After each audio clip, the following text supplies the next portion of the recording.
गुना में फर्जी मीसाबंदी आज भी पेंशन ले रहे हैं। वही आदत है कि भूल जाओ, इधर आदिवासियों को ले आओ, उधर पंजाब को ले आओ, पर हम क्या हैं ये हमें पता ही नहीं है। हम तो गुना में हैं, ना तो हमें बताना चाहिए कि गुना में क्या है। ये बात गुना विधायक पन्नालाल शाक्य ने उत्कृष्ट स्कूल में कही, जहां 69वीं राज्य स्तरीय शालेय जूडो और बॉक्सिंग प्रतियोगिता का शुभारंभ किया गया। इस प्रतियोगिता में प्रदेश के 9 संभागों की टीम हिस्सा ले रही है। अगले 3 दिन तक ये प्रतियोगिता चलेगी। कार्यक्रम में सांदीपनी विद्यालय के छात्राओं ने 2 सांस्कृतिक नृत्य पेश किए। इसमें एक आदिवासी नृत्य था और दूसरा पंजाबी नृत्य। इसी पर बोलते हुए मुख्य अतिथि विधायक पन्नालाल शाक्य ने कहा कि हम आदिवासी और पंजाब का नृत्य तो पेश कर रहे हैं, लेकिन गुना की संस्कृति क्या है। गुना की संस्कृति 4 अलग अलग संस्कृतियों का मिलन है। हम पंजाब का ले आते हैं, आदिवासी के आते हैं, लेकिन गुना का कुछ नहीं दिखा पाते।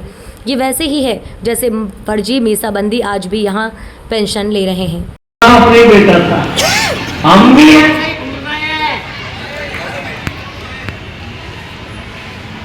इस चौराहे की संस्कृतियों को हम भूल रहे हैं, जैसा वो रुस्तम भूल गया था सौराठ से।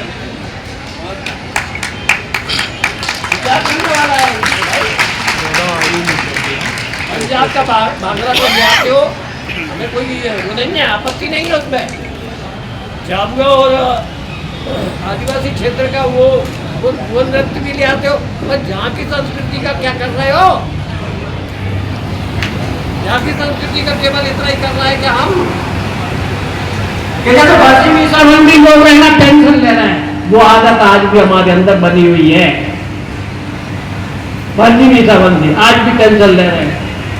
बड़ी आदत है कि हम भूल जाओ, पंजाब को जाओ, इधर आदिवासियों को जाओ, पर हम क्या आएंगे हमें पता ही नहीं।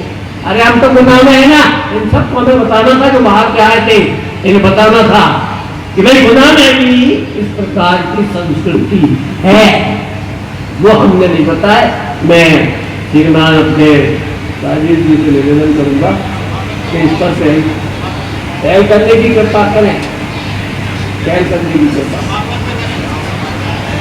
एक निवेदन, दूसरा एक और निवेदन करना चाहूंगा। स्थिति बहुत विकट होती जा रही है, ध्यान रखना आप, इसको हल्के में मत लेना। अमेरिका ने घुटने टेक दिए, चीन अपन से आंखें तरेरता है। इस घटनाक्रम को हल्के में मत लेना, मत लेना। आने वाले समय में कौन सी परिस्थिति बन जाएगी, इसलिए मैं यहाँ जो भी सुनने वाले हैं उन सबसे निवेदन करूंगा कि अपने अपने घरों में, अपनी अपनी चर्चा में ये विषय रखें कि 18 से 30 वर्ष के लोग सबके सब मिलिट्री ट्रेनिंग लेना प्रारंभ कर दें। मिलिट्री ट्रेनिंग लेना प्रारंभ कर दे, ताकत होगी, शक्ति होगी, तो इन दुष्टों से, इन राक्षसों से हम बचेंगे। अन्यथा ऐसे ही छेद होते रहेंगे। जैसे यहाँ हमने भांगड़ा प्रस्तुत कर दिया, उधर से आदिवासी का नाटक नृत्य प्रस्तुत कर दिया, और हमारा अपना जहाँ का कुछ है कि नहीं, इस पर हमने गौर नहीं किया हमने। ये चिंता का विषय है। अब इसमें क्या क्या करना चाहिए। तो रावण के बगल में एक रामनगर नाम का स्थान है, यह कभी राजा विक्रमादित्य ने अपना स्थान बनाया था। राजौड़ा में च्यवनप्राश ऋषि का आश्रम है, जहां उन्होंने उस च्यवनप्राश की औषधि को खोज की थी। अपने बीज पूजा में कभी राजा कर्ण ने तपस्या की थी। अरे ये सब बताओ ना भाई, तुम पंजाब को बता रहे हो, लेकिन भगत सिंह का फोटो घर में नहीं लगाते। आदिवासियों को बता रहे हो, बिरसा मुंडा का फोटो बताने में तुमको शर्म आती है। तो ये क्या करने जा रहे हैं हम भाई। खेल तो बहुत अच्छी बात है, आपने बहुत अच्छा खेल, मेरी बहुत बहुत शुभकामनाएं,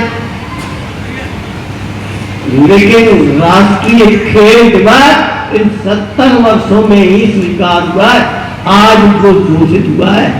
ये अपने ध्यानचंद जी के जन्मदिन पर तो आप देख रहे हैं, इसके पहले क्यों नहीं हुआ। वही बात है कि इस देश को लूटो और खाओ, ये मनोवृत्ति खत्म करना पड़ेगी। इसलिए मैं कह रहा हूं कि 18 से 30 वर्ष के लोग सरकार से मिलिट्री लेने के लिए आवेदन करें, कलेक्टर साहब से निवेदन करें कि हमको मिलिट्री ट्रेनिंग दिलवा दो। सीमा पे तो सब कुछ हो जाएगा, फौज लगी हुई है, लेकिन अंदर कैसे रोकोगे आप? अपने यही वोट दोगे ज्योति मल्होत्रा जैसे, वो सब के सब ये समझा जाएगा उसने अपने संवेदनशील स्थानों को नक्शे भेजे उसने। हमारी प्रेरणा का केंद्र खेल विधा में हमारे देश के ही खिलाड़ी होना चाहिए, बाहर के खिलाड़ियों को प्रेरणा स्रोत मत बनाना, नहीं तो हम अलग इस देश के विषय हम कुछ सोच ही नहीं पाएंगे, बिल्कुल नहीं सोच पाएंगे। हम खेल हैं तो भारत के लिए खेल हैं,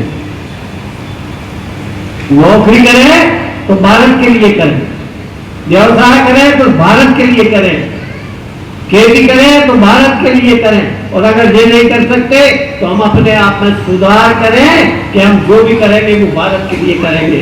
अगर इतना कर पाए और हमारे इस 69वें राज्य स्तरीय साले जूडो